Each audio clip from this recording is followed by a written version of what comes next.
Antisemitism is a unique historic form of evil, and over millennia it has manifested in violence, mass murder, and genocide. October 7th was one of the darkest days in human history when terrorists murdered over 1,200 Israelis and took 251 hostages. Women and girls were raped. It was the single largest mass murder of Jews in a day since the Holocaust. What you just saw is a United States senator standing up in a congressional hearing and saying what a lot of people have been too afraid to say out loud. And honestly, it needed to be said. I'll be straight with you. I don't agree with Ted Cruz on everything. But when somebody is right, they're right, and on this issue, he is absolutely right. What has been happening on college campuses since October 7th is not protest. It's not activism. It's not free speech. When a student at Cornell is threatening to rape and murder his Jewish classmates, when a rabbi has to publicly tell Jewish students to leave campus for their own safety, when kids are being told to go back to the gas chambers while walking to class, that is hatred. Pure, ugly, inexcusable hatred. And it deserves to be called exactly what it is. We're going to watch the full video together right now. Pay close attention, not just to what Senator Cruz says, but to what happens in the room while he says it. Because that moment tells you everything about where we are as a country right now. If this kind of conversation matters to you, hit subscribe. Let's get into it. Senator Cruz. Antisemitism is a unique historic form of evil, and over millennia it has manifested in violence, mass murder, and genocide. October 7th was one of the darkest days in human history when terrorists murdered over 1,200 Israelis and took 251 hostages. Women and girls were raped. It was the single largest mass murder of Jews in a day since the Holocaust. In the wake of October 7th, we have seen anti-Semitism explode across the United States and across the world, but especially on college campuses. As the ADL has illustrated, from 2022 to 2023, the number of anti-Semitic incidents more than doubled in the United States. But college campuses in particular have become vile incubators of hatred of Jews. At Cornell University, in the aftermath of October 7th, one student made vile threats, including statements such as, "If I see a pygmale Jew, I will stab you and slit your throat. If I see another female Jew, I will drag you away and rape you and throw you off a cliff." A student organization at California State University, Long Beach, circulated a flyer calling for a, quote, day of resistance in celebration of October 7th. You will note on the flyer is an image of a person parachuting with a fan attached, a direct reference to and a glorification of Hamas terrorists that used gliders to descend upon a music festival and murder 260 innocent people and take many more hostages. At Columbia University, the situation got so bad that the Orthodox rabbi on campus, Rabbi L.A. Buechler, had to make this public statement. Columbia University's public safety cannot guarantee Jewish students' safety in the face of extreme anti-Semitism and anarchy. It deeply pains me to say that I would strongly recommend you return home. This was directed to Jewish students as soon as possible and remain home. The rabbi had every reason to be concerned. At Columbia's campus, individuals yelled, "We love Hamas, we're all Hamas, long live Hamas." At the University of Washington, the granddaughter of Holocaust survivors was told that she was called names, she was spit at, she was laughed at. She said she no longer felt safe on campus, and she was told to go back to the gas chambers. This is sick and horrific. At Columbia, when Jewish students were engaged in displaying the American flag and the Israeli flag, Another student wearing a mask because these protesters are oh so brave, they almost always cover their face. Held up a handwritten sign saying Al-Qassam's next target. Al-Qassam is the military arm of Hamas. According to social media, this particular student is a wealthy student from Georgia. She's not Palestinian, but she has been taught lies and hatred, and she feels perfectly comfortable advocating the murder of her fellow students at Columbia. At MIT, students have reported they feel unsafe to go to class. And the MIT president has said that she would not discipline the students making those threats because if she did, they risk losing their visas and being deported. Throughout all of this, the Biden-Harris administration has been utterly absent. Does anyone doubt if the Klan were on college campuses terrorizing African-American students, threatening African-American students, that we would see the FBI there, that we would see prosecutors there, that we would see federal funding cut off to universities? Of course we would, and we should. But when it comes to anti-Semitism, the Democrats have a problem. I would note, this is occurring in blue states with blue governors because the Democrat Party is terrified of the pro-Hamas wing of their party. In states like Texas and Florida, we don't allow this. At the University of Texas, when violent protesters threatened Jewish students, police officers arrived and arrested them. That's what happened when you enforce the law. Every Republican member of this committee asked the chairman to hold a hearing on anti-Semitism in February. And yet we don't get a hearing on anti-Semitism. We get a hearing generically on hate because this administration, and this is the kind of anger and hate that is encouraged. You're now seeing the hate manifesting right here. Interestingly enough, Please, the committee will come to order. The senator is recognized to finish his remarks.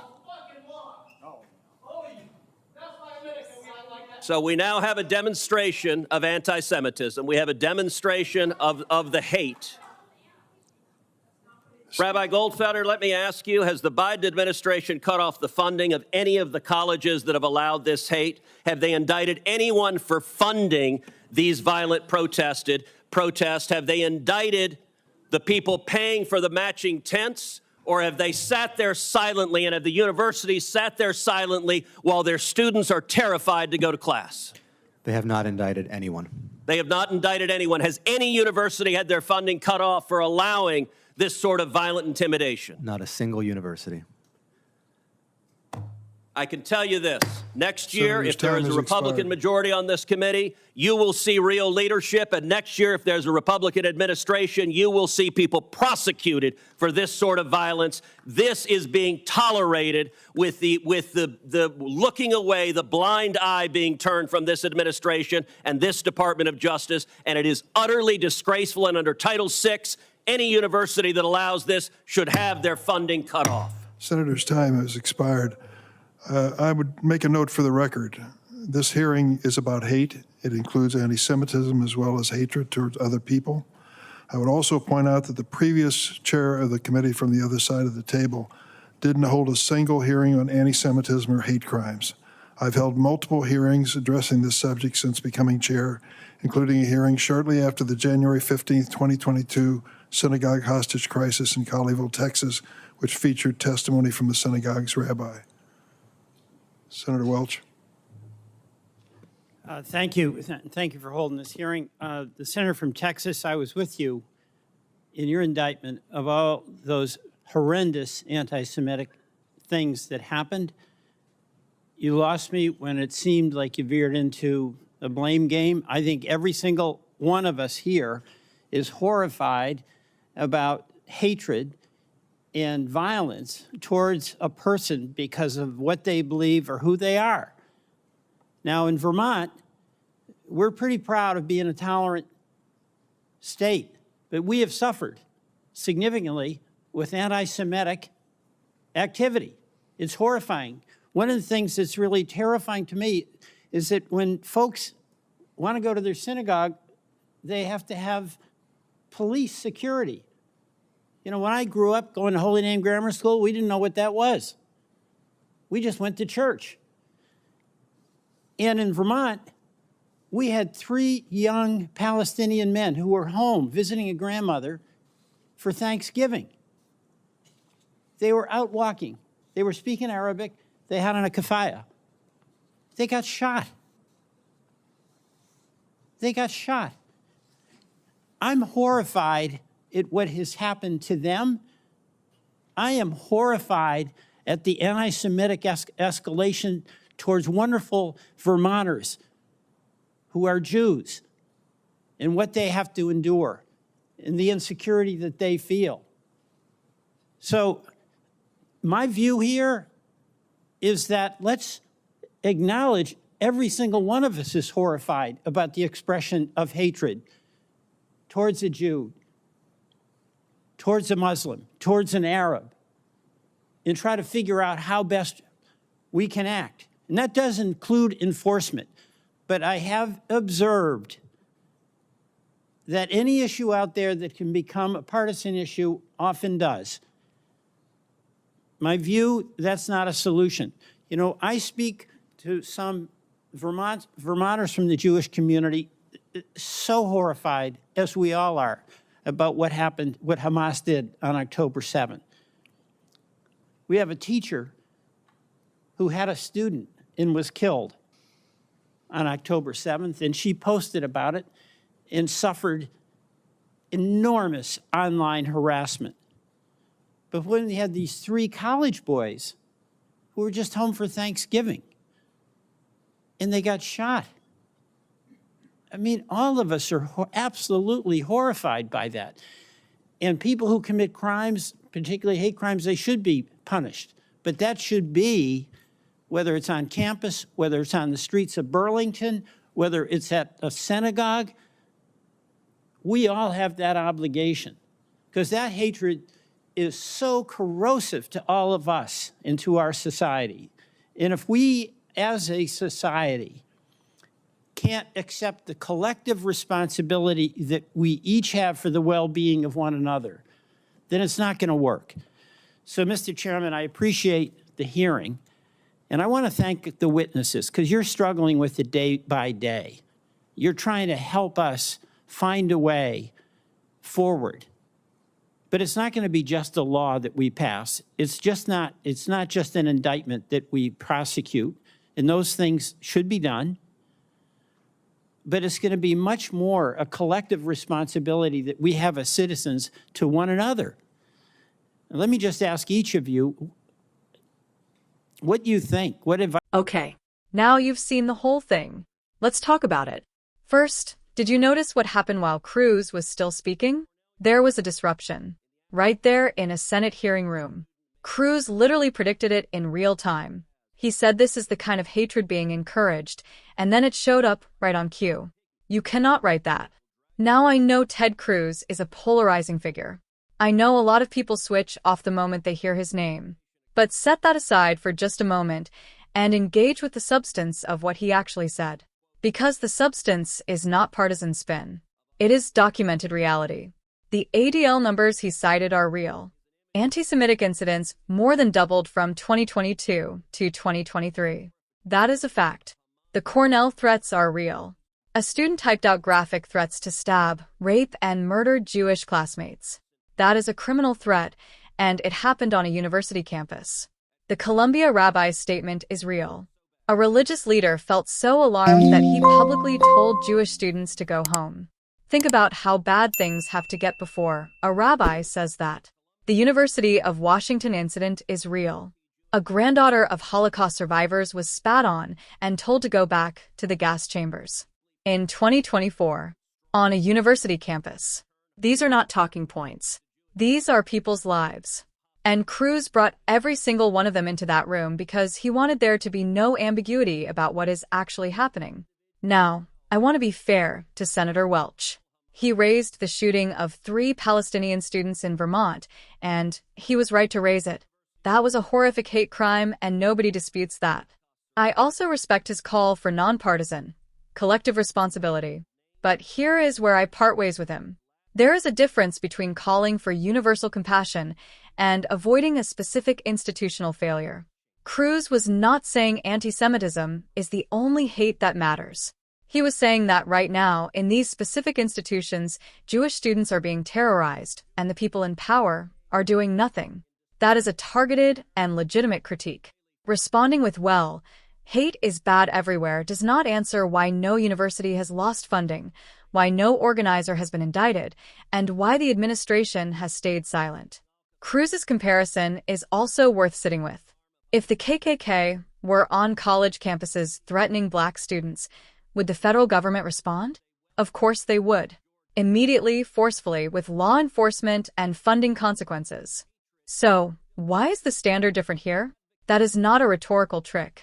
That is a serious question about equal protection under the law. And nobody in that room gave him a real answer. What Cruz is arguing, and what I think is correct, is that Title VI of the Civil Rights Act exists for exactly this situation. Universities receiving federal funding are legally required to maintain environments free from discrimination and harassment. If they are failing Jewish students on that front, and the evidence says they are, there are legal tools to hold them accountable. The fact that those tools have not been used is a deliberate choice. A political choice. With real consequences for real students. Here is my honest take. Anti-Semitism is not a left-wing problem or a right-wing problem. It is a human problem with a long and dark history. It has survived centuries because it adapts. It shows up in different clothes in different eras, but it always ends the same way when it is left unchecked.